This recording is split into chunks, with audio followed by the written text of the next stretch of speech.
Wow.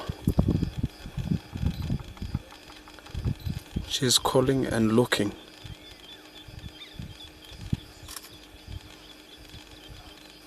Look the tail, guys. Yes.